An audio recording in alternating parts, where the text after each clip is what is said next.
Welcome to Cosmic Potato, the Super Fan Talk podcast. Easy peasy lemon squeezy. We've got you covered with everything from Marvel to Star Wars. Glad you asked that because I wanted to take this time to explain my evil plan. Classic films, trivia games, and beyond. Come out to the coast, we get together, have a few laughs. Now, on with the show.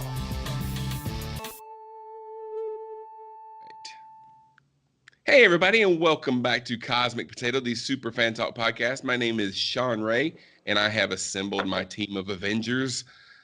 First of all, sitting right there across the virtual table from me is the OG co-host and co-pilot, Mr. John Irons. How's it going, sir? What's shaking? And currently residing in designation 003, we have Rick. How's it going? You know, if you're about to tell me to look on the bright side, I'm about to hit you in the head with a peanut butter sandwich. Hi. Okay. So, all right, we're going to just hop right into this. This is going to be our Endgame review show. So there was this little indie film that came out a couple weeks ago. It's not getting much buzz, so I thought we'd talk about it here. It's called Avengers Endgame. I don't know if you guys have heard of it. Well, I thought it was really cool that they got Connor McLeod and Duncan McLeod in the same movie. In the same movie, yeah.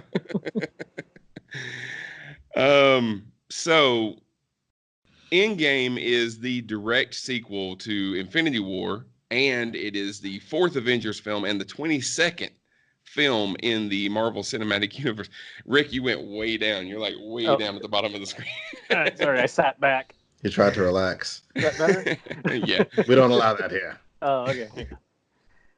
It's the 22nd film in the Marvel Cinematic Universe, and this started 11 years ago this year. So this is the culmination of over a decade of work. So tonight we're going to talk about it. All right, so I want to stress right here at the beginning of the show, this episode is going to be spoiler filled. So we're talking about the movie in its entirety, like a bunch of guys that just saw the movie and we're sitting around at Waffle House afterwards, you know, talking about it. So if you have not seen Endgame and you do care about spoilers, then don't listen to this episode right now. Wait until after you've seen the movie, come back and watch it. But I think probably 75% of the people that want to see the film have probably seen it by now. And the other ones are not going to download a podcast that's obviously an Endgame show. So come back to it after you've seen the movie. So I want to go around the virtual table and let everybody just take a minute and give a quick overview of what you thought of the movie. We'll get into some of the details of the events in the movie as we go along. And also tell us a little bit about your experience watching the movie, whether you saw it on opening night, how crowded the theater was, if you saw it in IMAX 3D or whatever. So, John, why don't you go first? I saw it. I've seen it twice. Both showings were like, well, I earned it. So like, I think I saw like the 1 a.m. show and like a 1:30 show, something like that. No, it was like the first showing was opening night and it was 1 a.m. And then I saw it again on either Friday or Saturday, and it was like 2:30 a.m. So like the sun is coming up when you leave. Yes, the second one the sun was coming up when I left. That's correct. And the theater was still fairly packed, and there were children in both shows. Wow. And I'm like, well, I guess, you know, it's like I know for a fact, like some people just like took Friday off to see this. Sad, it's going into the weekend, so whatever. It's not my kids anyway. I didn't see like 3D or IMAX. It was just a regular showing. And part of the reason that I saw the super late showing was it worked with my schedule, and I like those are the showings that had good seats still available, so I wasn't like, you know, nose up to the screen. But enough about me. I loved it. It was great. It was not a perfect movie, but I would say probably a pitch perfect conclusion to the Marvel saga to this point. I was expecting a second part to Infinity War. I was not expecting it to cap off and be a touchstone to so many of the other Marvel films. And it was, it was. I can't say it did everything I wanted it to do, but that's not the film's fault. That was because of my expectations. I would say it gave me everything I wanted it to give me. You wanted the Ant-Man up Thanos butt thing. I don't even know what that's. So for those of you who don't know, I think everybody's seen it by now. I issue spoilers actively. So I saw the first Avengers trailer. I didn't watch any other trailers. I mean, not the first Avengers. I've not seen any Marvel movies old school trailers for the past 8 years because I didn't want to spoil this one. No, I saw the first Endgame trailer when Tony's talking into the helmet, and I didn't watch any of the other trailers. And I saw kind of the meme of Ant-Man's going up Thanos' butt. I'm like, I didn't click on anything, So I missed that one. That was fine. I mean, and we can talk more about predictions versus how they ended up doing stuff. But I mean, yeah. The bottom line, it was again not perfect, but thoroughly enjoyable. What about you, Rick? We saw it the Tuesday after it opened. Just our schedules. My wife works.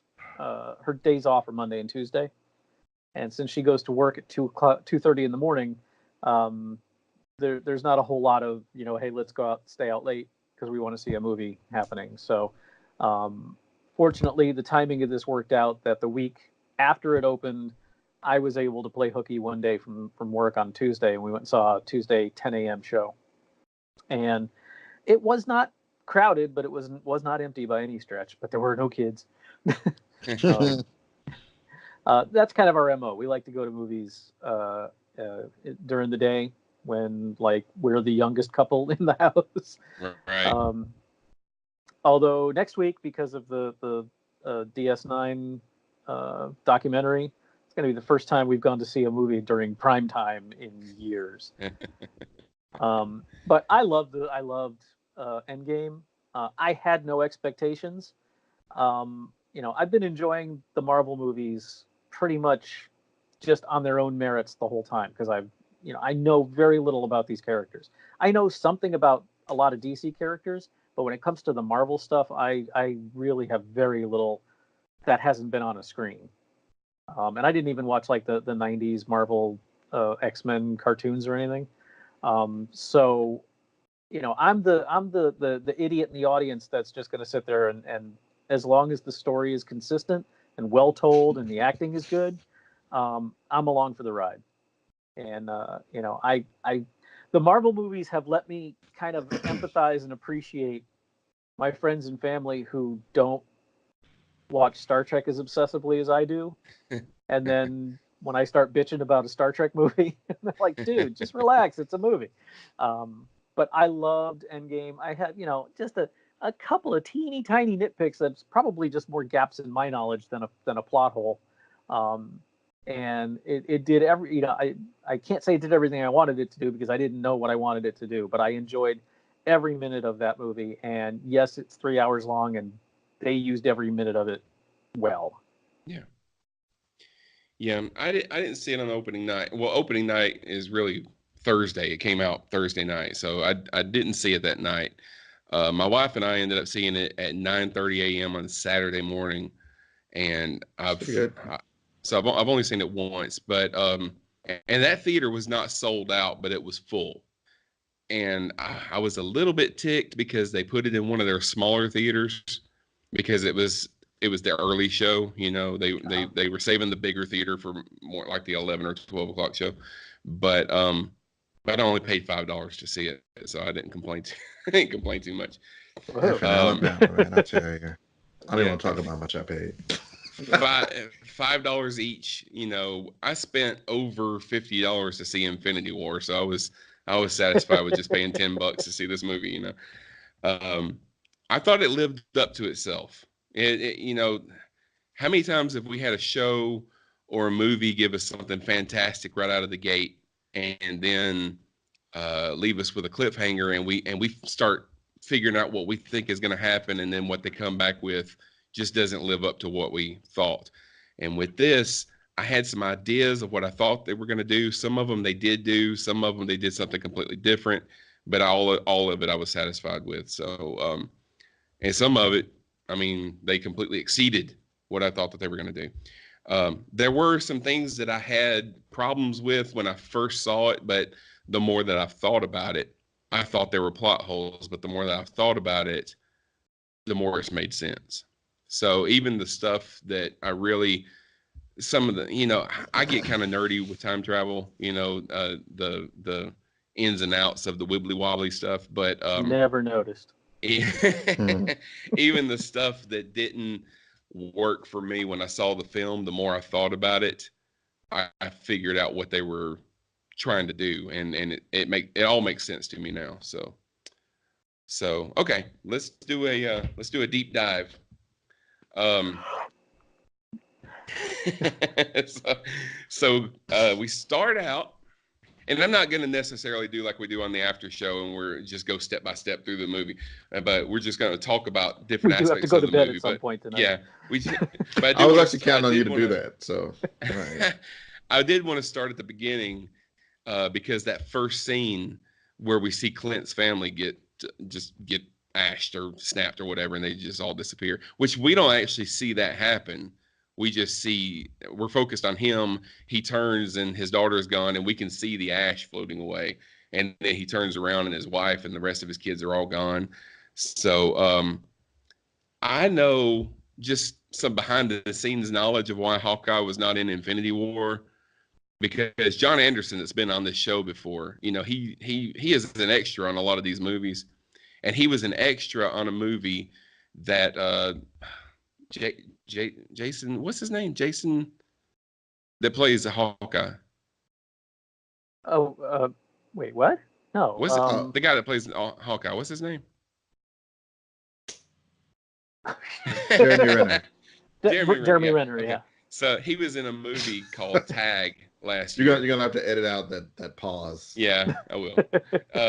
He was in a movie called Tag last year. It was a comedy, and there was a scene, and John Anderson was an extra in one of the scenes, one of the big scenes in that movie. And there was a scene where Jeremy Renner's character like gets slung into a wall or something like that. Well, in the scene, he was supposed to get slung into a wall, and what actually happened was he got slung into a wall, and then a stack of chairs fell on top of him, and it broke both of his wrists. So that was before they were going to start filming Infinity War, and obviously Hawkeye cannot do the bow and arrow with broken wrists, so he had to sit the movie out. They had to write him out of the movie.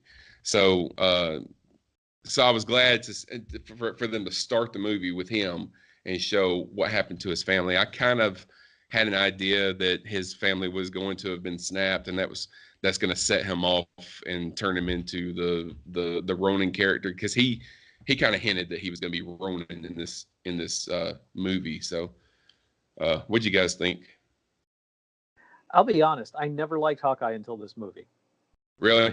Yeah, He's I never thought, really had a whole lot to do. I mean, well, he's just, you know, dull as dishwater to me in all the other movies. And you know, I don't need my heroes to all have superpowers, because I love Black Widow, and I like Batman, but I just thought Hawkeye was, you know, I just didn't find anything interesting about the character until this one.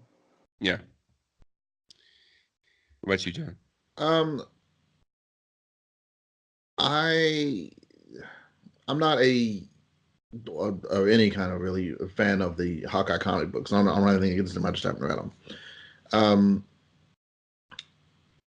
I thought the storyline was interesting in the context of the film, and I didn't. I don't know. I mean, I don't have a lot to. I guess my take on it is there was so much more going on in the movie. This aspect of it didn't stand out that much to me. Not saying that anything about it was bad. I thought it was fine, but I mean, there was a lot happening, and Yeah. so I mean, I think I don't. He's one of the ones getting a series on Disney Plus, right? Yeah. Like Yeah. if the series is like his adventures as Ronin, or I mean, or part of it, I think that would be really interesting. But as far as basically he's in the scene where his family gets snapped, and you hear about him during the conference call, um, the intergalactic conference call, and then you see him, and Nat shows up. It's like, okay, time to come in, time to come home. Um, so we didn't really see much of it happen. Um, so I'd be interested to see it happen. But as it is, it was a kind of a back burner plot. Obviously, Hawkeye, the character, plays more later in the movie, but as far as his trip down, vigilante lane, all right. That sounds like the most depressing show ever. I mean, I don't want to see a series that takes place in those 5 years, where we're just watching Clint go down the Breaking Bad route, where he's just continuously Well, every I mean, episode he's turning into no, a worse and worse guy. I figured I'm thinking like a limited, like a maybe But five, yeah, all five these six Disney shows are, episode. yeah. Yeah, and there's one particular guy that he's tracking down or something. So it's basically it's like a Punisher. It's like a Punisher miniseries. Um, Well, then so Black Widow shows up and tells him, "Hey, you got to stop killing people. I know I just stood here and watched you kill that guy and didn't do anything about it, but you got to stop doing well, that." She doesn't have the cleanest hands of the bunch either. and, Yeah. and kind of get the sense that he might have probably really deserved it.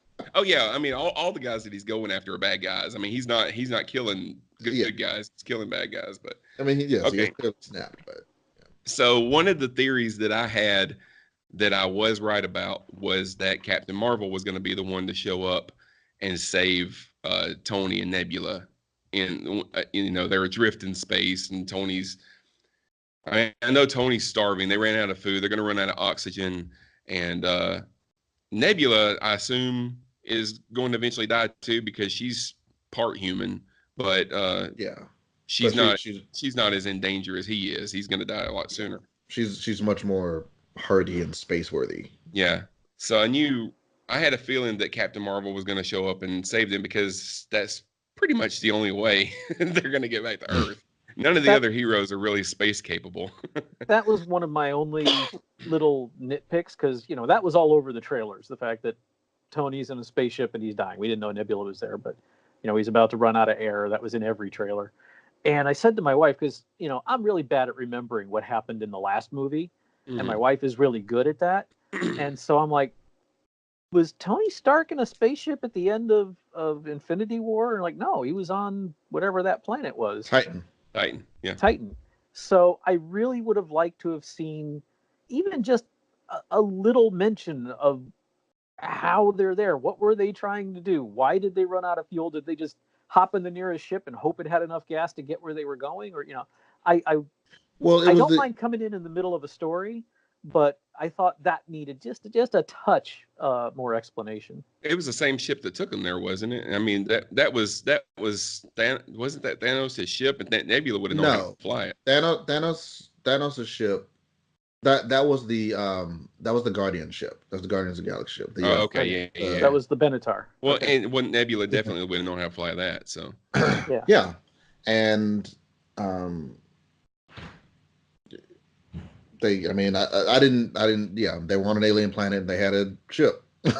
they tried to get home, and it. But I have heard. I think it was Troy. I was listening to his show, and they were talking about this, and he did make the observation that if the ship is going through space and it runs out of fuel, it's not going to stop. It's going to keep going. That's true, but there's a difference between, propelling yourself to try to get to Earth, you know, And 50 years hyperspace. away and just floating or, Yeah. or Well, yeah. coasting. They weren't doing anything. They were just adrift. They were just Yeah, like the hanging ship there. might get to Earth with a couple Yeah. of a skeleton and a rusted robot on it. Um, But I like. this was a really minor nitpick. It wasn't like in any way ruined. It was just kind of like, why are they there? Okay, never mind. They're playing paper football. That's cool. I like the stuff. The movie really starts out kind of slow, obviously, but I really like the stuff when Tony gets back to Earth and the stuff between Tony and Cap. They start fighting almost immediately, and the rest of the team kind of want to give Carol crap because she just wants to go off and do her own thing because she's been doing her own thing for the last 20 years and they didn't even know she existed. So I kind of like that aspect of it too. But Well, I like when they're like, well, where the hell have you been? She's like, you're not the only planet in the galaxy. yeah, Thousands of other planets, guys. yeah, because this snap affected the entire universe, Mhm. and she's the only one that can travel throughout the galaxy like that. But so it's been like, excuse me, it's been like 20 some odd days since the snap happened, and but they figure out where Thanos was, and I like when Rocket is sitting there explaining, and he says that when the snap happened, there was an energy surge beyond anything we've ever seen. And I'm like, yeah, and you guys were standing around it, and all of you were fine. And then there was another one, and obviously that's where Thanos went. So they go there, and he's already destroyed the Infinity Stones, so they can't do anything. And then Thor kills him, which I was like, whoa. When I saw that, I was like, whoa, hey, this movie is like 30. It's less than 30 minutes, and they've already killed Thanos. That was surprising, but And it was not even questionable. I thought at first did he just hit him in the head? No, his head just left his body. he just hit him in the head. It's over there. Yeah. And he said, I thought it just I went wasn't for the the head. real Thanos, but I like how the movie really kept me guessing because as soon as Thor killed Thanos, I leaned to my wife and went, "That's not really Thanos." She goes, "Yeah, it was." Yeah. All right. But I was not expecting them to time jump 5 years into the future. That's one thing that they did that it wasn't even on my radar that they were going to do that. Somewhere I heard that was going to happen, so I knew that was somewhere I read or heard that the movie took place 5 years after the snap. I figured it was going to be months because I did see in one trailer that there were newspapers out saying, what do we do now? That kind of stuff. And it was a typical story of what happens after a vanishing event or something like that, that we've seen a few times before. But I did not know it was going to be 5 years. That's a pretty big jump. I love that it was 5 years. And I love that they didn't. I probably would have accepted it if they did it well, but I really didn't want them to just undo the damage. I didn't want them to Back to the Future never happened. Yeah. I like that there are real effects. They got him back in the end, spoiler, they saved the day, but they didn't save the day. Like, the last 5 years happened. And so all that grief, like, the world is different. The families are different. I like that there is, and I like that the movie let you sit with that for a while, that they didn't just, undo it. It did start off slow, but I think that was absolutely the right call for it to have that weight that it needed. One thing that I hated when I first saw it, but the more I think about it, I like, was the fact that Ant-Man got let out of the quantum realm because a rat walked across the control board. When that happened, I was like, that's first of all, why would the control board still be on 5 years later and it's in storage? They just moved all this equipment and didn't even bother to turn it off. You know, Would you mess with it? I wouldn't have moved it. Would you know where the off switch is? Yeah, but and obviously it's just one button. So them moving the stuff, they didn't accidentally hit that one button, but this rat walking across it pushes it, and he just comes out. You know, and but the more I've thought about it, I mean, that's, you know, the more I've thought about it is like when I went to see Ant-Man and the Wasp, and that happened in the after credit scene. You know, he goes into the quantum realm. They're doing an experiment. And then Hank Pym and his wife and Wasp all get ashed while he's in there. So there's nobody to let him out. So everybody's like, how's he going to get out? Because we know he does, because we've seen a trailer where he's there, if you believe the Russo's trailers. And sometimes they lie in their trailers. But but yeah, he obviously he's there.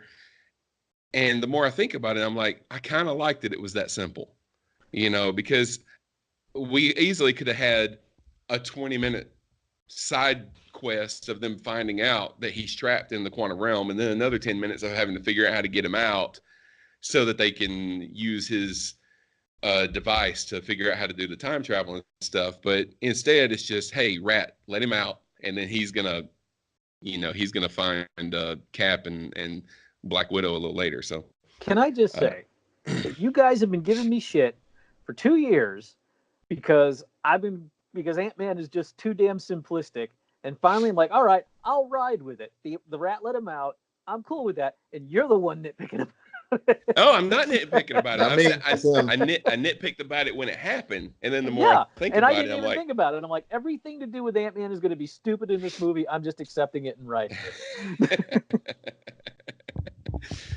okay. So the universe was saved by a rat. Because if Ant-Man didn't come back, then they wouldn't have been able to do any of the stuff that happens after that.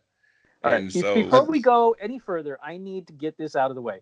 What Okay. the hell is on your shirt, Shawn? Because your mic is covering up most of it, and I can't tell. Oh, okay. It looked like It's it was Thanos. it was a Coke bottle or something with No, the it's glove. It's Okay. Thanos on his throne, and he's got his gauntlet on. So. Since you mentioned it, Rick, what is on your shirt? Okay. It's a dial, and it says this goes to 11. Yeah, it's one louder. Oh, it's one louder. Yeah. Yeah. I don't have any Marvel shirts, so I was like, I could put on Wonder Woman or Superman, and I was This like, is no, the- I'll put on this is mine. the only one that I There's been have. a giant C-3PO staring over your shoulder the whole show. You're Disney covered.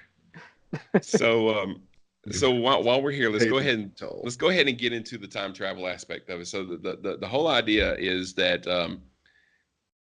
so Tony's got real stakes. They need Tony because Tony's the smartest one. And so they need him to help them figure out how to do it. What they want to go back in time and gather the Infinity Stones so that they can bring everybody back. He's got real stakes because now he and Pepper have a daughter, and she's about 4 years old, I guess. And his thing is, I would love to be able to go back and save everybody, but I'm not gonna undo what I've got. I'm not gonna go back and have my daughter not exist because I changed something in the past, so I like that we're going to go back and we're going to undo this. We're going to bring everybody back, but we're not going to undo the snap. We're not going to make it so that it never happened, Right. And Tony figures out, because when you start dealing with time travel, you easily start getting into these discussions of, well, if they go back in time and they get the Infinity Stones, then the Infinity Stones weren't there for Thanos to get, and blah, blah, blah, blah, blah, and go back and forth. And they get that out of the way by Tony creating time travel GPS, I think is what he calls it. So they can go back in time and change anything that they need to change. When they come back, they're going to come back to their timeline. They're going to come back to the timeline that they came from, instead of going back to the timeline that they created, which is what would happen if you were just going back and forth in time. You would go forward to the timeline that you just created. So I like that they got that out of the way. They explained that right away. And I'm like, okay, so that means you can go back in time and you can do whatever. And it's not going to undo the stuff that we saw in these movies, The only part of it that I did have a problem with was when Bruce is talking to the ancient one, to get the time stone, and she starts explaining, if you take the time stone out of this timeline, then it creates an alternate timeline that's very bad because there's an infinity stone missing. And he says, well, we can bring it back and we can put it back in the same place. And then, the timeline is corrected. Like, yeah, Bruce, except you just said you don't have enough Pym particles to go back again. So if for some reason you're not successful, you can't go back and put it back because you can't time travel anymore. But if they bring everybody back, Pym will come back. Yeah. Yeah, that's an if. Well, but if they're not successful, then screw it. Yeah, So, that was the only aspect of the time travel that I had just a little bit of a problem. The rest of it, that's what we needed in all the time travel that we just saw in Discovery. We needed a couple of lines to explain that away, and you're done with it. Well, at the risk of jumping to the end, that's exactly what happened though. Was when they finally was time to send the stones back. It was clear they had all the Pym particles they needed. Yeah, because Pym was back and they weren't trying to do a heist or anything. They were like, dude, we need you to squeeze out a few of these for us so we can go put these stones back. Well, that's one of the things that comes later in the plot is that they Loki gets away with the Tesseract when they're back in 2012, and so they have to go back to the 70s and get it before that time period. And while they're there, they get some Pym particles. I'm like, why didn't you do that first? That should have been your first stop. Well, because they had enough for one trip. I want you to know, like this was a going back to the 70s was a separate trip, but the idea was to consolidate as much stuff. It's like while you're out, you go to Target, you get the gas, you do all the stuff at once. You don't want to go home and then go out again. So, but if they knew that they could go to the 70s and get all the Pym particles that they needed, then go to the 70s, get the Pym particles, and then do your mission. Go fill up the tank before you drive to California. Don't go to California knowing you don't have enough gas to get back. But it was obviously much riskier. They didn't prepare for that. With his, he would have shaved differently if he knew he was going to the 70s.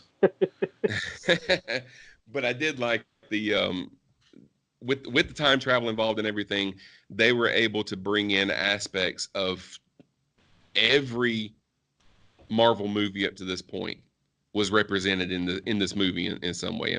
You had Ant-Man and the Wasp. Yeah, Black Panther was represented later on, but even Thor: The Dark World, yeah, my least favorite of the Marvel movies, and it was represented. Pretty much everyone agrees. Obviously some people disagree, but like the vast majority just kind of acknowledge that it's their least favorite film, and I love that they made it so integral. Hey, remember that movie you didn't give a shit about? Aha! You think you need it now, don't you? You think that Natalie Portman set one foot on the set of this movie? Nope. No, she was not there at all. They either used some extra footage or they CGI'd her face on somebody else's body. They used extra footage. Sure, extra footage because it was just her waking up. I'm sure they had that. Yeah. And then Rocket about to stab her with the pointy thing. But she was on the red carpet. She was at the premiere for the movie as if she had been in the movie. So. Well, she did do some voiceover. She did some voiceover stuff. Did she? Yeah. Because she didn't talk a couple in of that lines. Well, she was talking off camera. That you could barely hear her. Yeah. Yeah. Oh, right. Yeah. So. I loved Thor's arc in this movie, by the way. Yes. I like Fat Thor. Yeah. And I like that he stayed Fat Thor through the whole movie. Yes. Yeah. I would have been, again, nothing that would have tanked the film for me, but little things that would have been like, oh, really? I'm like that his gut didn't magically disappear when he got back ready. I'm like, there's lots of Thors where he's a big guy. There's a lot of drawings and interpretations of Thors where he's not, he doesn't have a six pack. He's a big Norseman, and this is an homage to that. He's been drinking a lot of beer over the and last also Chris Hemsworth has been kind of vocal about the cheese or the beefcake shots he's had to do in the various Thor movies. Yeah. So him being the one that's got the beer gut and the scraggly beard and the long hair, I thought was brilliant. And also, there's again, another running thing in Marvel movies. There's an obligatory. Well, it's a guy. There's an obligatory. He's got his shirt off, so you can see that he's been working out. Shot. Mm-hmm. Like for everybody, like Ant-Man and the Wasp. He's in the bathtub, and like it just he's got a cut. He's got a cut. Just so you can see that yes, he's actually fit. And obviously, Chris Hemsworth has got to do that a lot. So I like that the obligatory. The obligatory shirt off shot is he's got the alcoholic dad bod. Yeah, it gives normal everyday guys with everyday dad bods a chance to be able to cosplay as Thor. Yeah. Are you going to cosplay as Thor now? We can now do Thor and Spider-Man. And Spider-Man, yeah. What do you guys think about Professor Hulk? That's one thing I was not expecting that in this movie. I didn't know they were going to do that. I got a kick out of it. Yeah. I was a little disappointed that he couldn't Hulk out when he needed to, but that was also kind of funny too. So. Yeah. Yeah. I think I would have enjoyed that more. I guess it'll be interesting to see what they do with it after this. If they continue to do it this way, or if they try to go back to what they've done before. And because Hulk and Thor Ragnarok, I thought that's my favorite version of the Hulk from any of these movies. I have heard, we're recording this, 2 weeks after the movie came out? Yeah, roughly. Yeah. So there's like most of the podcasts that I listen to have already done their review. And that is a common complaint is that, the Hulk wasn't hulky enough. He didn't beat. I'm like, I thought it was great. You like Thor's arc, I like Hulk's arc as well, because it is the natural conclusion to what we've been seeing happening over the past however many films he's been in. This is this constant struggle between Hulk and Banner, and it just makes sense that he would figure it out. Mm-hmm. Especially when the Hulk just went on strike. Yeah. I'm like, you got to do something. You got to do something else. So I did not have a problem that I want to say it was Bueland who made a comment on the spoiler thread on Facebook. It was like, I just wanted him to, to really to face Thanos again. I'm like, why? We saw what happened. Yeah. Like, yes, the Hulk is very strong, but Thanos is the better fighter. That does just yes. Well, as long as Thanos has got the Power Stone, nobody's really going to be able to. Captain Marvel was the only one that was able to really stand toe to toe with him, and still, once he got that Power Stone in his hand, he punched her, and she went flying away. When he fought Hulk in Infinity War, he didn't have he had it, but he wasn't using the Power Stone. That was just him. And we know that Hulk isn't unbeatable because Thor beat him in Ragnarok. Mm-hmm. Yes, he's Hulk strong, but that doesn't mean he's the strongest ever. And it doesn't mean, as we know, from Black Widow being able to even be on, these adventures, just because someone's stronger than you doesn't mean you can't beat him in a fight. Yeah. So, all that to say, Black Widow I love Smart Hulk, and I love that he was embarrassed by old Hulk. Yeah. Yeah. Well, everybody really had their. That's one thing that I really like about this movie is that it belongs to the original Avenger team. And they are front and center in this movie, and they all have an arc. And a lot of them dealt with their past. You had, Tony and Thor both went and saw parents that are dead now, and then you had Hulk, like you said, embarrassed of his past self and stuff like that. You had Ant-Man was there, and you had Nebula, she was there and everything, but the original core team was front and center in the movie, and I really like that because it's pretty much the last movie that they're all going to be in together. You know, some of them will be back, but a lot of that team is gone now. So I was really glad that Karen Gillan finally got something to do. Yeah. Because Yeah. she had to wear more prosthetics than anyone in the cast, I think, other than some of the side characters, and she got like maybe a handful of lines in each movie. yeah, So I was glad she finally got to get some serious screen time in this one. I have a question, and I Mhm. don't know if you guys know the answer. Somebody out 42. there probably knows the answer. That's another question. Thank you, but follow-up question. So the Gamora of the past, of like 2012, came into the present on the ship with the Armada. Um,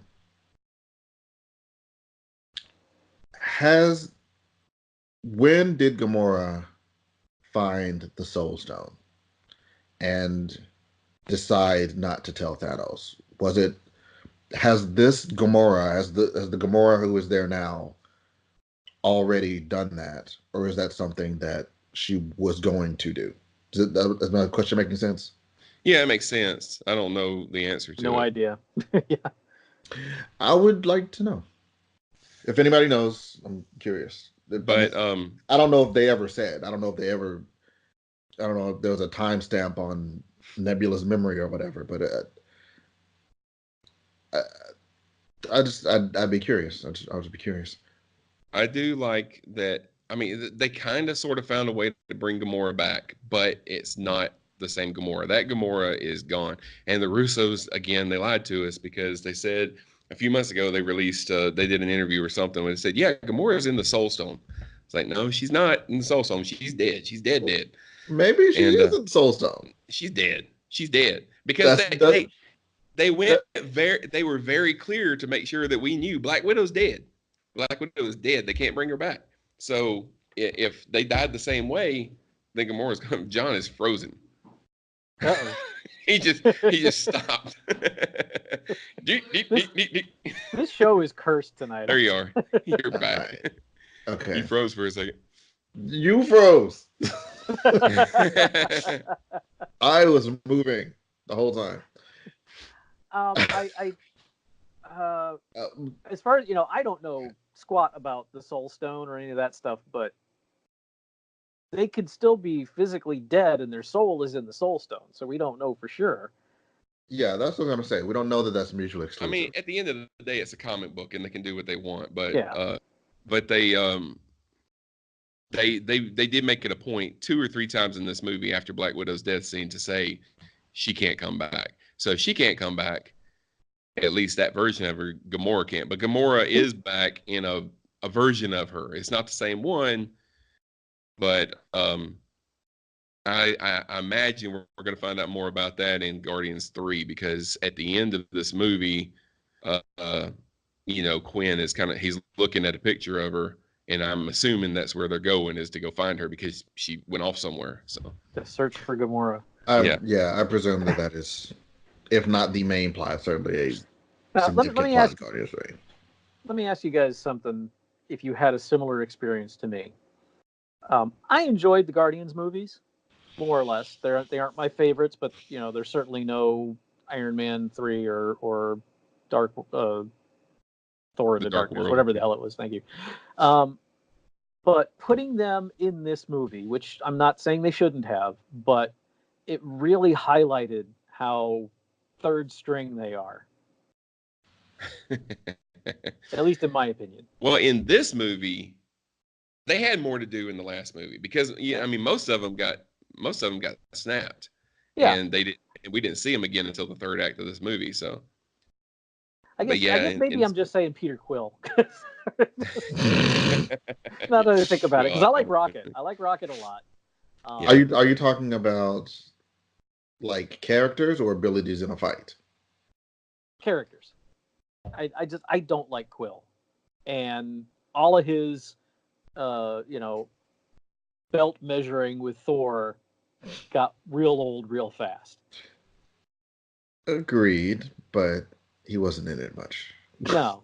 and I Well, he was really only in that one scene at the end. I mean, he was in the fight, but he didn't really have anything to do as far as story wise until the very end. Yeah. I like that they didn't address the whole. There's a debates going around that everything that happened in the last movie is his fault. I kind of thought they were going to address that in this movie, but they didn't. But. This is my Might Hear John say on a previous episode, but I was on that camp. Like, they would have gotten the glove off if it weren't for you. But really, I'm over it. Because if they had gotten it off, then like how long before Thanos got it back? Yeah. How long could they have kept it from him? Because they weren't going to kill Thanos. That's just, if they had killed Thanos, then sure. But they're not. They're the good guys. Yeah, they're the good guys. Some characters might have killed Thanos, but nobody on that planet would have killed Thanos. Yeah. Well, the most they would have tried to do was like magically bind him and throw him somewhere. Okay, so let's talk about what happened with the Soul Stone in this movie. So, obviously, we found out in the last movie that you can only get the Soul Stone. You have to trade a soul for a soul. Red Skull is there protecting it and guiding people to it and all that. But whoever wants to take it, they have to give up the thing that they love the most, which is a person. They have to kill somebody in order to get it. So Thanos got it by killing Gamora in the last movie, and in this movie, I can't say that Hawkeye killed Black Widow because he didn't kill her. She basically killed herself. Okay, hang on. I think you're going from a flawed premise. You don't necessarily have to kill somebody, but someone has to die. Yes. It's a soul for a soul. Doesn't he say you have to sacrifice the thing that you love the most? You have to give up the thing you love most. Yeah, but he didn't give her. He tried to keep her. There's a subtle difference between giving up and killing. Yeah, but he didn't give her. He tried to keep her. She gave herself. Right, she gave. Yeah, and then but he got the soul. But he didn't make the sacrifice. She did. But he did. Make a sacrifice. It's semantics either way. I mean, they did what they wanted to do. But do you guys think that the right choice was made? Because they were arguing about which one of them it should be. I mean, should it have been Black Widow or should it have been Hawkeye? I think that in the context of this film, it made more sense for it to be Black Widow. They showed that she basically said something to this effect, like, I've just spent the 5 years trying to get to this point. Like, I don't have anything else. If this works, he's got a family, he's got a wife and kids. This is the most noble thing I can do. I being Black Widow. Like, it in the narrative of this film, it was the choice that made the most sense. It would not have made sense for it to have been him. It made sense for him to try because he's suicidal. They're heroes. Right? Yeah. But it made sense. It was, not satisfying. I didn't want her to die, but it made more sense. It's satisfying in terms of the story for it to be her. Yeah, I would have preferred it to be Hawkeye, just because I like Black Widow a whole lot more than Hawkeye. But yeah, she needed redemption more, and that's she was not necessarily happy with it, but she was at peace with it. And we're gonna get more Black Widow. She's got a movie coming out in next year, I think. But from what I hear is, everybody keeps saying it's a prequel, which it is a prequel. What I hear is that it's going to take place between Civil War and Infinity War. So it's going to be about what happened to her in those years between, while she was gone. On the run. So, yeah. Well, no, was she on the run? Yeah, she was in hiding, and Cap was in hiding, and Fury was in hiding. So, okay, so I skipped over something back when we were talking about the beginning of the movie. So when Black Widow is talking to everybody's the holograms and everything, what's the lady's name that Okoye. yeah, she makes a statement that there's a earthquake at the bottom of the ocean, and we deal with it by doing nothing, that kind of thing. So there's rumors going around that means that the villain in the next Black Panther movie is going to be Namor the Submariner or Submariner, excuse me. So I just wanted to bring that. I thought that was interesting. That if that's true, that's a kind of a subtle way of dropping that hint. I just love the line. She's like, "It's an earthquake in the middle of the ocean. We don't do anything." Yeah, yeah. What do you expect us to do? At the end of that call, Captain Marvel turns to Rhodey and says, "Good luck," or something like that.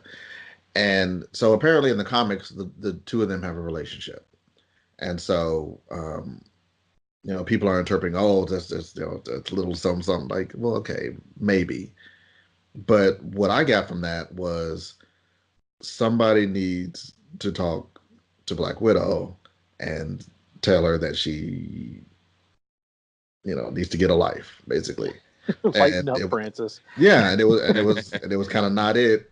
And he pulled short straw, and everybody was like, "All right, good luck," and that's why he hung out. So I'm just putting that out there. I need to step away for just a second. Okay. I didn't amongst yourselves. interpret that as a Captain Marvel's had a relationship with several. I mean, she had a relationship with Spider-Man at one time in the comics, and I don't think they're going to do that because he's like 17. that would be very wrong. It would be kind of weird. Okay, so so they put the glove. So they put the gauntlet on. Hulk puts the gauntlet on, and he snaps, and it really does a lot of damage to him when he puts it on. So, and the Russos are saying that they, of course, it's not up to them what happens in the future, but the way that they wrote it and the way that they thought of it as they made it was that the damage to Hulk's arm, which I think it was his right arm, I'm sitting here pointing my left arm, the damage to his arm is permanent, according to them. Now, whoever makes the next movie, they can do whatever. So that would be interesting if we see Hulk again and he's still got a lot of damage to his arm. I was watching literally right before we started recording, like 30 things you might have missed, and they brought up the art, like in the phase 2 of the Marvel films. Like basically there were a lot of hands getting chopped off or arms being chopped off, and excuse me, they cut off Thanos' hand in this, wisely, can't, and they said that whoever was, I think it was, Count Hulk using the Infinity Stone is like it's a most subtle version of it, but he lost his hand when he did the snap, which I thought was interesting.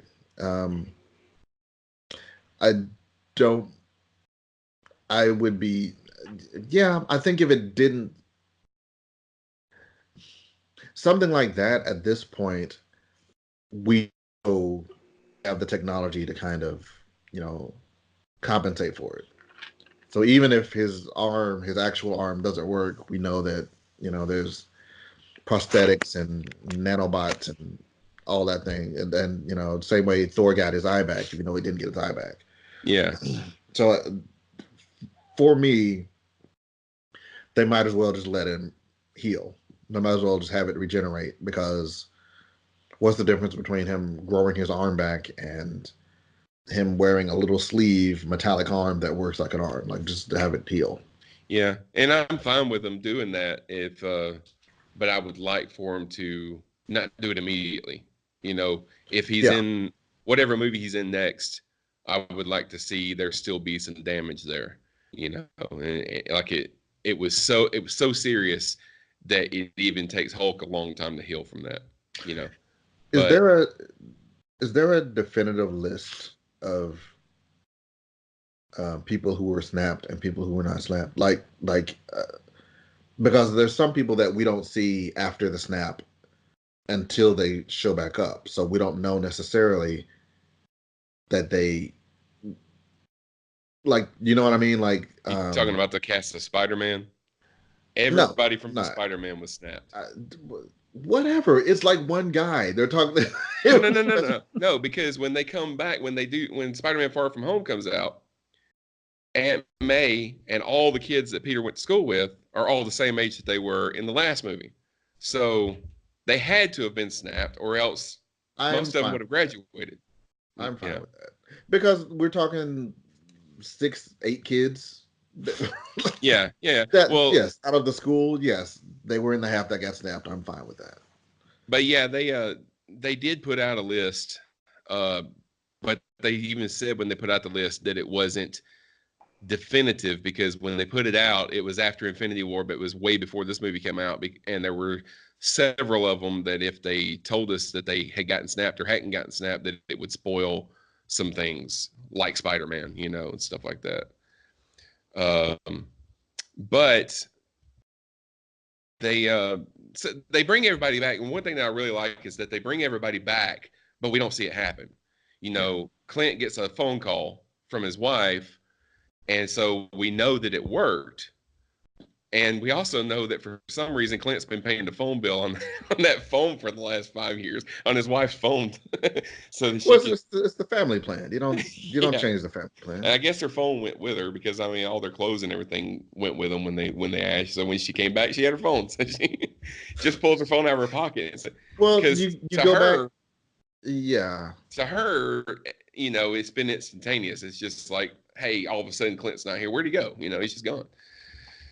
So, but immediately after that happens, the complex gets blasted. Thanos, there was a whole subplot of Thanos figuring out a way to get into the future, and it's kind of wibbly wobbly how he was able to get the entire ship to shrink down and go through the. Well, no, when I don't say fake Nebula. It's not fake Nebula. When old school Nebula,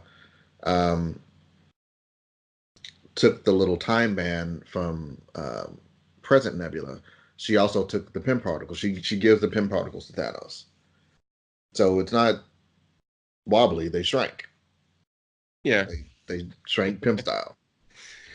And big Pymmin. So they come into the future, and he attacks, and he gets the stones, but he attacks, but nobody dies. That is a big explosion. And nobody dies in that explosion, but he gets the stones back. They go into this giant football game. It's the biggest football game ever, and fate of the universe. All the heroes that got snapped come back through Doctor Strange portals, and the epic hour-long battle ensues after that, and until Deus Ex Captain Marvel shows up, and now hang on a second. I'm gonna take some issue with that, because she didn't win the battle. All she did was take out the ship, which we saw her do in her own movie. Was just fly through ships like they're made out of cardboard. I think there's a difference between a Deus Ex Machina and the cavalry arriving, and I think this was more the cavalry arriving, because we knew she was there. She was already part of the show. We know that her powers are certainly within the realm of being able to do that. And so we needed a blaster who could do an AoE attack and take out a whole buttload of the bad guys to even the playing to even the odds. What's AoE? Oh, sorry, area of effect. Okay. That's like your wizard casting magic missile and taking out half of the approaching army, or or what Captain Marvel did, take down the main ship. There were still plenty of bad guys to fight. There was the battle was not by any means won by that. It just kind of evened the odds a little bit. No, it was just very convenient that was the exact time that she showed up. Well, of course, this is a superhero. I know. because she said eventually she's going to come back, and when she shows up, it's like seconds before the end of reality as we know it. So good thing you're here. Well, I mean, it was real convenient that Thor showed up when they started losing to the little demon dogs. I mean, yeah, it's Yeah, cavalry. I know. I'm just calling it out. What did you guys think about the, for lack of a better term, the girl power moment when? I know exactly what you're talking about. I was debating whether to bring it up or not. Well, there have been again the complaints, Of course. and not all from men. Here's my thing, and I kind of came to this place, I guess, years ago. Is it conceivable that every female hero would be in this one little spot? Conceivable, sure. Likely, no. Would I have liked it better if there was a guy sprinkled here or there? I would have liked it better in the sense it would have made more sense. But ultimately, what does it cost you? Yeah.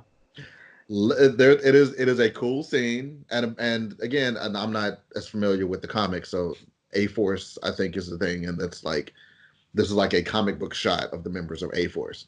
Great, but even not knowing that, I think when I raised the brow was when Mantis was. I was like, Mantis, come on. What would have been great is if, first of all, we just saw her fly through a battleship, but she doesn't need, the people around her help. But fine. I would have liked to have seen Mantis just kicking ass. I mean, I wouldn't expect her to like punch a lot of people, but like doing flips and then because all she has to do is touch someone on the head and they pass out.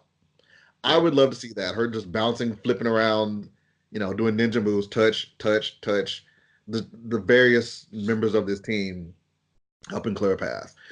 I think if I have a problem with it, it was that they set it up but they didn't pay it off. They didn't show this force moving through the crowd. Not really. But again, what does it cost you? What does it cost you to have this one shot of blatant female empowerment after how umpteen decades of seeing white guys win the day? What does it cost you? Get over it. My only, I mean, I got choked up.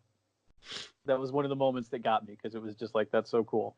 And for like a millisecond, I was like, really? They're all there right now? Okay. But then the next millisecond, I thought to myself, if that was 16 dudes standing there, we wouldn't even be talking about that scene. Exactly. So yeah, I didn't have a problem with it. I mean, if I'm supposed to accept that Captain Marvel shows up right when she's needed, then why can't I accept the fact that all of the women show up in the same spot right when they're needed? My wife loved that shot. I'm like, don't you watch action movies? Like, how is this any different from She's any over other there fist action pumping right now. She loved that shot. There was a meme I saw today on Facebook, and I forget the exact setup of it, but it was like it was a little dog. It was like a corgi or something that just said Peter Parker, and then it was like a bunch of women, and they were all like every female hero in the Avengers, and they were all like, we've only known him for 30 seconds, but he's ours, and we're protecting him. So. And I was like, all right, I can buy that because he's, everyone's like, help the kid. I did love the football scenes, you guys are like I love a good everybody pitch in to pass the thing just one more step. Everybody like that's like one of the scenes that always gets me. I love a good everybody hand off to the next person scene. My wife called it the cosmic game of keep away. Yeah, I was thinking keep away too. But let's talk about the big thing that happens. So Thanos finally does get the gauntlet back and puts it on. Excuse me. And he tells us, so he says what he did the first time didn't work. This time he's going to take the universe down to its last atom and he's going to start all over. So we know that if he snaps his fingers this time, there's not going to be a second chance. Everything's going to be gone. So he gets into this big battle with Captain Marvel, and they're trying their best to keep the gauntlet away from him. He gets it. He puts it on. Tony looks at Strange, and Strange just holds up that one finger, so he knows, this is the 1 in 14 billion chance or whatever. So Tony attacks him one more time, and Thanos just, throws him off, and he snaps his finger, and nothing happens. And he looks at his gauntlet, and the stones are gone. Now, one problem I had was that Hulk put that gauntlet on, and it tears his arm up just to put it on. But you take all the stones out of it, and Thanos doesn't even notice. He doesn't even notice that the power is just suddenly gone. But neither here nor there. Tony gets the stones, and he puts them on. And right before Thanos snapped, he said, "I am inevitable." Tony gets the stones. He says, "I am Iron Man." Snaps his fingers. All the bad guys get dusted. Now, Tony, that power surge from snapping, it kills Tony. And, we'll talk about his death scene. But I found out today, I was watching a YouTube video, and they had an interview with the Russos. And they said that they originally filmed that scene. Tony didn't say anything.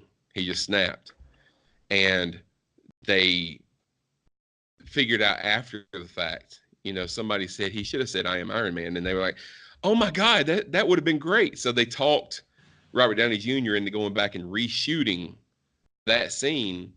And Downey didn't want to do it because that death scene was very emotional for him. So he didn't want to go back and do it again weeks, months later after he had already done it. But he did, and I think it works. I mean, the fact that he goes out saying the same thing that he said at the end of his first movie 11 years ago was pretty awesome. But yeah, I mean, I don't think that there was anybody in my theater that was not quietly sobbing when Tony died. What'd you guys think of that scene? I was okay until I would have been fine with it, except they gave him a daughter, and that was like, you bastard. Yeah. Yeah. I mean, it was great. And the fact that he had a conversation with Pepper earlier in the movie where he was saying he figured out time travel, but if she wanted him to, he could go and he could drop it in the lake right then and not worry about it again. And she said, "But will you ever be able to rest?" And then as he's laying there dying, she says, "We're fine. You can rest now." And that's I choked up. I mean, it was definitely called back to earlier in the film, but it's really every Iron Man film. That's like he can't stop. Like that's and Pepper references to this too. Like it's like one of the few failures in my life is I couldn't get you to stop. He's a tinkerer, and if he has an idea, he can't let it go until he solves it. And so yes, like that was full circle for the movie and for the Tony Stark persona. Can we talk about Cap and Mjolnir? I was gonna say we skipped over something really cool. Possibly the best fucking scene in the movie. Oh man, something that I'm pretty sure we knew that was going to happen eventually, because if you remember back in Age of Ultron when they were all taking turns trying to pick it up, he nudged it and it moved. Yeah, well, and the look on Thor's face was priceless. Yeah. The first thing I thought was I didn't think when I watched that movie, I didn't think that he nudged it. I think that Thor was like, oh shit, if anybody's worthy, it's him. I thought that he just got that look because Cap was about to try. And so the first thing I thought was, okay, but he tried in Age of Ultron. I was like, well, but then if you're Captain America and Thor is sitting right there, of course you would pretend. Even if you could lift it, you wouldn't lift it because you're Captain America and you wouldn't want to embarrass him. Mm-hmm. Yeah. Just, yeah, totally. Yeah, but and I like that they played with it even after he did that. They kept playing with it in that Thor wanted the axe back. And here, you take the little one. So. Yeah, I might see if there's a showing after the show. They're pulled out. Okay. Let me take a drink. Yeah, I was hoping to try to get to see it one more time before we recorded tonight, but it just wasn't in the cards. I probably won't see it again until it hits the dollar theater or something like that. But, so I wanted to talk about the funeral for just a minute, because nothing. It was a funeral. It was a funeral scene. It was touching and everything, but I don't know if it hit you guys as I was watching that scene. It was very obvious to me that the people, when they were scrolling back and forth and they're showing Black Panther people, Ant-Man people, those people were not there. There's no way they were able to get all those actors in one place at one time. I didn't even think about it. I didn't know so. And then when they showed Doctor Strange, I don't know, something looked weird. His head looked like it was too big for his body. I don't know if they just superimposed his head over somebody. I don't know. It looks strange. It looks strange. Cumberbatch just doesn't look right in a tux. His head is too big for his body. That's not. Well, yeah, that's true. And then Samuel Jackson shows up at the very. Now Cumberbatch only got one line in this movie. Samuel Jackson shows up. He doesn't say anything. He just walks in the back. And when I saw him, I thought, well, the next scene, he's going to be talking to somebody. Nope. He's just there for a second. And that's it. But I'm sure he got well paid for that. Oh, 2 hours of work that day. And it was. I think Agent Hill was there too, right? I think she was. Yeah, she was. And the kid from Iron Man 3 was there too. Yeah. I didn't know who he was. I didn't know who he was at first. I leaned over to somebody in the theater and told them, because they're like, who's that? Yeah, because he's a lot older. He was what, like 10 years old in Iron Man 3, so he's probably pushing 20 now. I was sad at the funeral scene, but I didn't cry until Happy and Morgan were sitting down. I was like, yeah, your dad liked cheeseburgers too. Like, no! Yeah. I'll get y'all. I'll get y'all the cheeseburgers you want. Yeah. And that was like you said, like Happy wasn't in the movie, but for 2 minutes. But he's like, I felt it, man. That was some good acting. Now Happy's gonna be bro. Happy's gonna be in Far From Home. Yeah. A pretty good bit, and I hope that there is. I hope that there is. You froze. We didn't freeze. You froze. I hope that they have a scene where he's at least like FaceTiming with her or something to keep that going. Spider-Man. In Spider-Man. And then the final big thing that happens in the movie is that so Captain America has to take all this stuff back. He has to take all the Infinity Stones back to where they got them. He has to take the hammer back to where they got it from. Got to re-inject Jane. Yeah, he's got to go stab Natalie Portman and put the ether back in her. Got to put a trash can in a tree so it falls on someone. Put his dad's car keys under a rock. Right, exactly. But so he disappears, and I kind of started getting a hint because I leaned over and I told my wife he's not coming back, because when he starts talking to Bucky, they're talking like they're not going to see each other again for a while. And then Hulk says, it'll be as long as he needs, but it'll just be 5 seconds for us. And it's like, why are they saying bye to each other like that? And I told my wife, he's not coming back. And then, so he disappears. And then your wife said, stop running, baby. And then, you've also got, we had a lot of hints because we saw Peggy Carter at one point in the movie when he was back in the 70s. But there was also a few scenes where he's looking at her picture. He brings her up in that meeting that he's in for grieving people, and so she comes up a lot in the movie. So he he disappears going back in time, and then when he's supposed to come back, he doesn't come back. And then they look over, and there's an old man sitting on a bench next to the lake, and Falcon walks over there, and it's Cap, and he's many, many years older than he was a few seconds ago. So he says, yeah, I went back, I put all the Infinity Stones back where they were supposed to go, and then I just decided to live life, and he went back to the 40s, and he lived out his life with Peggy Carter. And I spent a second or two trying to figure out if that was makeup or CGI, or if they honestly just got another person. But it was so damn good, I couldn't tell. I kept trying to figure it out. The Russo said it's a little bit of both. They said it's a little bit of both. It's mostly CGI, a little bit of makeup, but the voice was all Chris Evans. Yeah. So, but yeah, it was good, and he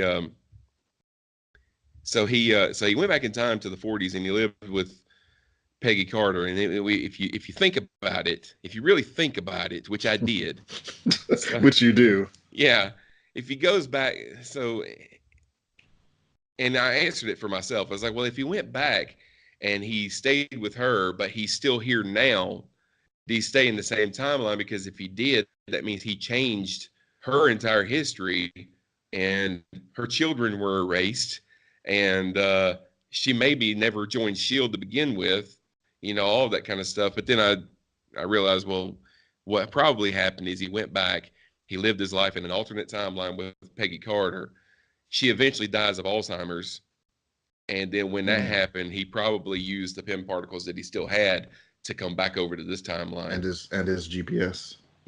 Yeah, and he gave so that he could give Falcon the shield at that same moment where he was, So there, I answered that for myself. So yeah, I mean, I'd have to give this movie 5 stars out of 5. I mean, I liked everything that happened. There wasn't really anything that happened that I didn't like. There were some things that some questions that I wish they had answered, but I've really had a good time researching and kind of answering some of that stuff for myself. So, what do you guys think? What's your rating? Rick?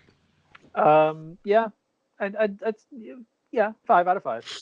Yeah, there was what few little nitpicks I had were not enough to affect the overall score. I think this was my only problem that I would have with the movie, because it'd be very easy to say this was easily the best MCU movie ever, but I'd have the same problem with that as people who say that The Empire Strikes Back is the best Star Wars movie ever. It can't stand on its own, so that takes a little bit away from it, but certainly it was a masterpiece of action, and the Russo brothers need to can be congratulated for. Hang on. Who's there?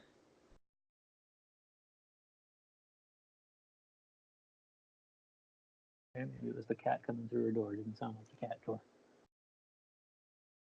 Okay. I think they You want to go check it out? Yeah, let me just make sure it wasn't Sharon peeking around.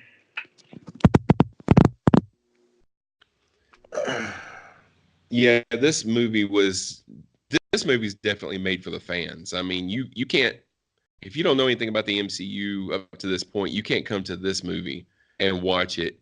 I mean, you probably find stuff to enjoy, but you're not going to understand a lot. Now, I think that if you take Infinity War and the Endgame together, you could possibly, even without watching the stuff before that, you could possibly watch those 2 movies together as one story and get a complete movie. I think so too. I made that point to Brandon Ushio. He said basically, he's like, if you unless you like, I loved it. This is Brandon. It's like, I loved it because I've seen all the Marvel movies, but if you haven't, it was a terrible movie. I was like, no, I completely disagree. If you've seen Infinity War and you haven't seen anything else, it's still a good movie. I mean, you don't get all of the jokes, you don't get all of the references from the other films, but I mean, I enjoyed Airplane before I understood half of what they were talking about. Yeah. Yeah, I mean, it's just there's- like if you tried to watch Back to the Future Part 2 and you had not seen the first one, there's a whole lot of stuff that you're not going to understand that, you're not going to, if you haven't seen any of the MCU movies before you watched Infinity War and Endgame, then you're not going to get the references to the first Avengers. You're not going to get the references to Thor, the Dark World.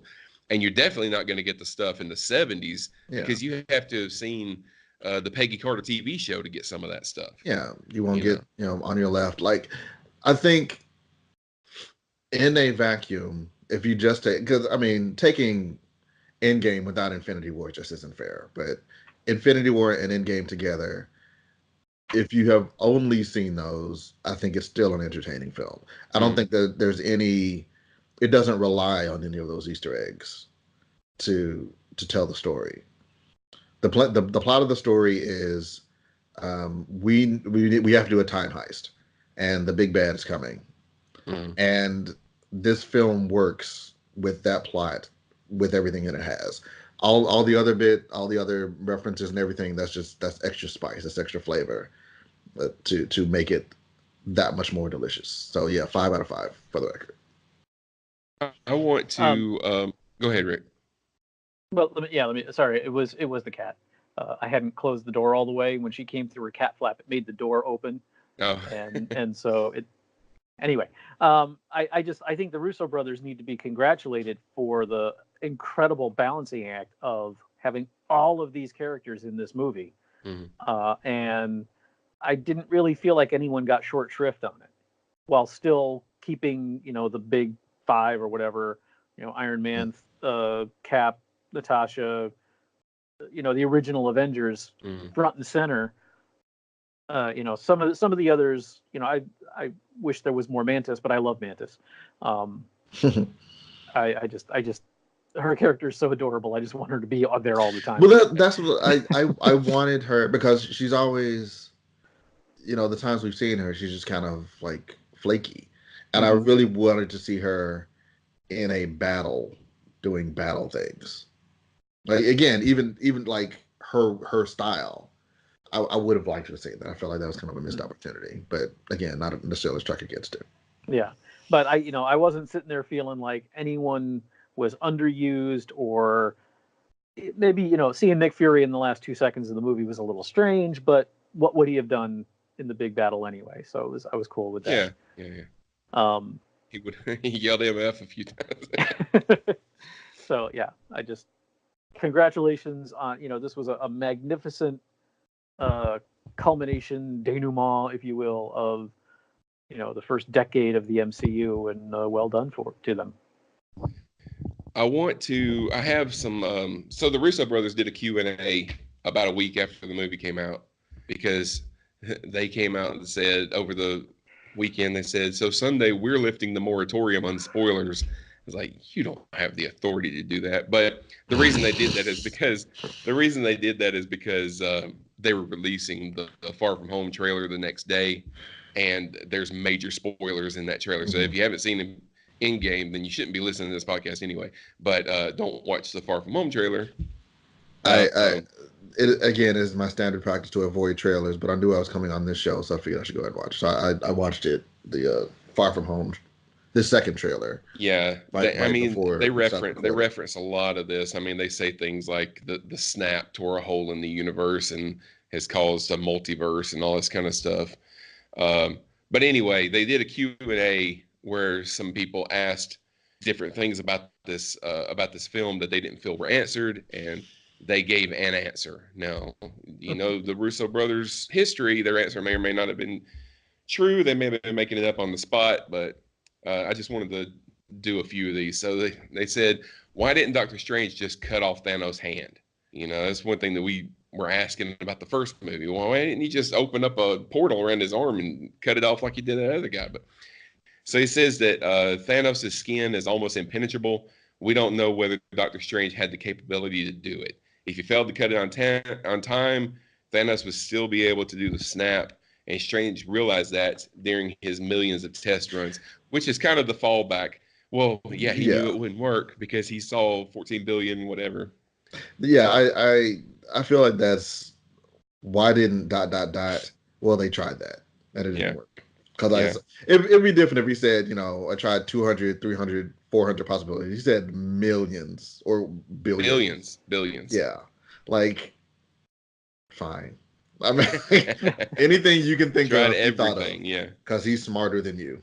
And he's magic. Will Black Widow be resurrected when the Soul Stone is returned? I was asking that on Facebook because he says a soul for a soul. So if you take the Soul Stone back, do you get a soul back? Russo says the process is irreversible. Even if you have returned it to its original location, you wouldn't be able to get the person back. In fact, it's not really returning the stone, more like just putting it back properly. The tribute soul for the Soul Stone will forever be sealed in place. Therefore, Black Widow is gone forever.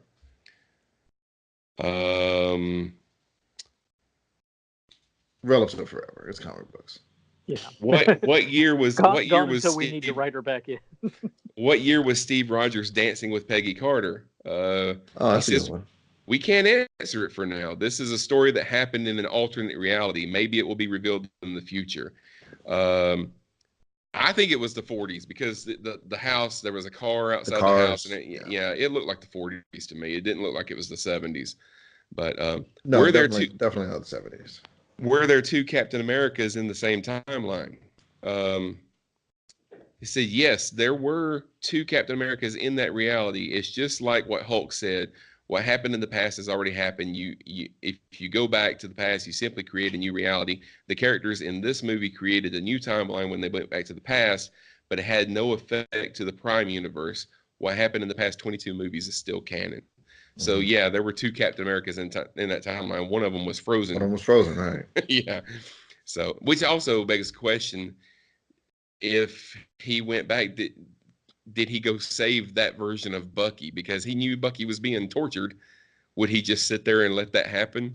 I mean, yes, he could live with Peggy and still be a hero in that timeline. He could still be Captain America. Yeah, but he served his time. He served more than his time. He wanted to. No. I don't know if I would be able to sit there and just let my friend be tortured by the Russians or whatever. Well, you're not just sitting there. You're on a date. you're not just flipping through the channels. You're doing stuff. You're dancing. He's protecting America's ass. Yeah. That is America's ass. Did Captain America meet Red Skull on Vormir? Red Skull would probably put the Soul Stone back to its location and wait for the next unfortunate Stone Seeker to make a sacrifice. Cap and Red Skull probably won't fight.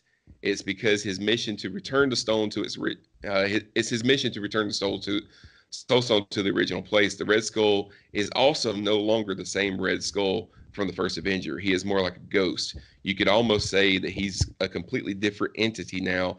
He only exists to guard the stone. His past conscious may or may not even exist. And Hugo Weaving didn't play him, so. Yeah. Well, yeah. Don't say that. I I didn't think that they would fight, but I just kind of want to see that meeting. I want to see that conversation. I think it could be really good. Did that mouse save the universe? Yes, the mouse saved the universe. Among other realities in those 14 million or billion, whatever possible futures Doctor Strange foresaw, the mouse failed to press the button, and thus the heroes failed in those futures. Reference to Disney or no? Huh? The mouse saved the Marvel universe? The mouse saved the Marvel universe? Yeah, I guess so. Which it wasn't a mouse, it was a rat. Well, yeah. But a mouse wouldn't have been heavy enough to push the button. Come on, Easter egg at the credits. There was not a bonus scene at the end. There was no mid-credit scene and there was no end-credit scene in this. If you stay all the way to the end of the credits, you hear a sound effect, and that sound effect is the sound of Tony building his armor from the first Iron Man film. And so they just said that was just kind of a way of saying goodbye to him. There was no like post-credit scenes, but the way they did the credits, well, they basically, everybody who was in a Marvel movie, I felt like it was like the end of the Lord of the Rings. Like this is the ending to this whole long story. So I mean, technically it wasn't a post-credit scene, but I felt like it served the purpose of it. Yeah, And the signatures and stuff. Yeah. Yeah, and I took the sound of Iron Man at the Forge, obviously as a reference to this is the movie that started it all, but also we're still, this chapter is over, but we're still creating, we're still forging, like the we're making more stuff. So stay tuned. Okay, so one more. That was Harley Keener at Iron Man's funeral, which was the kid from Iron Man 3. And they just said, we just feel that he should participate in Iron Man's funeral. I kind of get the feeling that Tony probably paid for his college, probably gave him a job at Stark Industries and, all that kind of stuff. So he probably had been part of his life over the last several years. So yeah, there was obviously a reason for him to be at the funeral. And they also, again, I watched I didn't see I only got to number 17 of the 30 Easter eggs you might have missed. But when they talked about the kid, they also made the point that this might have been the first time that Tony really thought about having kids. Was when he met this guy, which I thought was sweet. And then obviously that continued with Peter. And so to answer your question, or to comment on your speculation, yeah, I am sure that Peter and Morgan have met several times. I'm sure they, have had dinner together at Happy and Pepper. Yeah. Yeah. Right, well said. All right. Cheeseburgers. All right, I'm going to draw the curtain on this review. So I want to thank everybody for being here tonight. Rick, thank you for being here. Let everybody know where they can find you. Check me out at Starbase The Next Generation, or Open the Iris, or Infinite Diversity on the Infinite Diversity Podcasting Network. And I love you 3000. Mm-hmm. All right. And John, thanks for being here as well. You're welcome. All right. And I want to thank all of you listeners for joining us for this episode. And be sure to join us next time on Cosmic Potato, the Super Fan Talk podcast, when you might hear John say, "Oh yeah, I didn't do it." Wait a minute, let me find the fun fact. I wasn't on last week's episode, but I did send Shawn a recording to play at the end. Oh yeah, I do have it here. All right. Yeah, and I didn't get it until after we were finished. Yeah. So it's not going to be as good now, and I didn't write it down. I don't remember what it was, but I do have it recorded. So here it is. An ode to infinity. There once was a bad guy from Titan. Then Avengers and him got to fighting. With a snap, Thanos won. Now the end game's begun. And no spoilers, but it sure was exciting.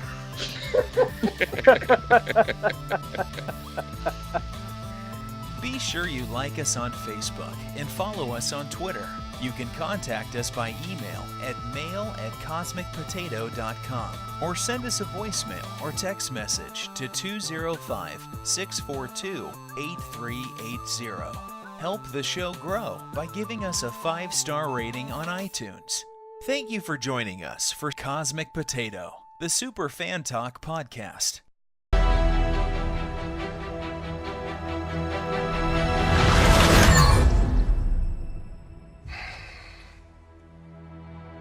I like this one.